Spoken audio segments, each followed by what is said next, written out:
क्या आपने कभी सोचा है कि जब इस शरीर से प्राण निकलते हैं तो ठीक उस पल क्या होता है? गरुड़ पुराण कहता है कि खेल तो अभी शुरू हुआ है। अगले 47 दिन आपकी आत्मा एक ऐसे सफर पर निकलने वाली है जहां यमदूतों का कोप भी है और वैतरणी की दहकती आग भी। क्या आप तैयार हैं उस सच को जानने के लिए जिसे आज तक आपसे छुपाया गया? आज आत्मा सनातन पर हम सामान्य बातें नहीं बल्कि उस 47 दिनों के सफर के उन गुप्त पड़ावों की बात करेंगे जिनका जिक्र आधुनिक नियर डेथ एक्सपीरियंस की थ्योरीज में भी मिलता है। गरुड़ पुराण के अनुसार शरीर के 9 द्वारों कान, आंख, नाक आदि में से प्राण कहीं से भी निकल सकते हैं। जो पुण्यात्मा हैं, उनके प्राण मस्तक ब्रह्मरंध्र से निकलते हैं, लेकिन पापियों के प्राण निचले अंगों से निकलते हैं, जो अत्यंत कष्टकारी होता है। उस समय यम के 2 दूत कराल और विकराल वहां उपस्थित होते हैं। वे इतने भयानक होते हैं कि उनकी उपस्थिति मात्र से जीव अपना होश खो देता है और मल मूत्र त्याग देता है। यहाँ यमदूत आत्मा को अंगूठे के बराबर आकार यातना देह में बांध लेते हैं। आत्मा को यमलोक ले जाते समय रास्ते में 16 महान नगरों जैसे सौम्यपुर, शौरीपुर, गंधर्वपुर से गुजरना पड़ता है। पहले 24 घंटों में आत्मा को यमपुरी पहुंचाया जाता है, जहां उसे केवल एक झलक दिखाई जाती है कि उसने जीवन में क्या खोया और क्या पाया। इसके बाद उसे वापस उसके घर छोड़ दिया जाता है। यहाँ 10 दिनों तक दिए जाने वाली पिंडदान का विज्ञान समझिए। 1 दिन का पिंड सिर बनाता है, 2 दिन का पिंड गर्दन और कंधे।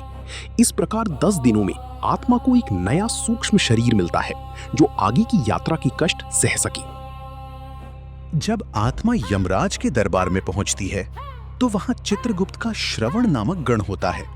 ये वे दिव्य शक्तियां हैं जो ब्रह्मांड में घूमती हैं और आपके हर गुप्त काम को सुनती हैं। चित्रगुप्त की पुस्तक अग्रसंधानी में सिर्फ आपके काम ही नहीं बल्कि आपके विचारों का भी पाप पुण्य लिखा होता है। यहाँ यमराज धर्मराज के रूप में न्याय करते हैं। वे आत्मा से पूछते हैं, तुझे मनुष्य जन्म मिला, धर्म का अवसर मिला, फिर तूने प्रमाद क्यों किया? ये हिस्सा वीडियो का सबसे इमोशनल और ज्ञानवर्धक मोड़ होगा।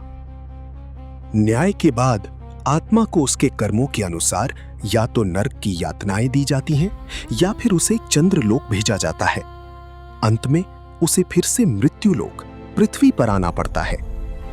गरुड़ पुराण कहता है कि गर्भ में 9 महीने तक आत्मा को अपने पिछले जन्मों का सब कुछ याद रहता है और वो ईश्वर से प्रार्थना करती है कि हे प्रभु, इस बार मुझे बाहर निकालो, मैं सिर्फ तेरा भजन करूंगा। लेकिन जन्म लेते ही माया उसे सब भुला देती है। तो मित्रों, गरुड़ पुराण का ये सफर हमें ये सिखाता है कि हमारे कर्म ही हमारा असली धन है। मृत्यु के बाद न कोई साथ जाता है और न ही कोई पद।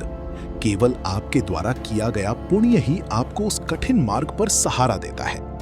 अब आपकी बारी है। इन 47 दिनों के सफर में आपको सबसे ज्यादा आश्चर्य किस बात ने किया?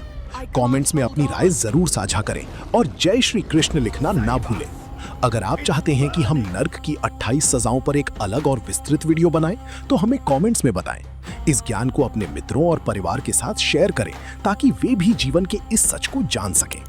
और ऐसे ही सनातन धर्म की गहरे रहस्यों से जुड़े रहने के लिए आत्मा सनातन को सब्सक्राइब करें और बेल आइकन दबा दें।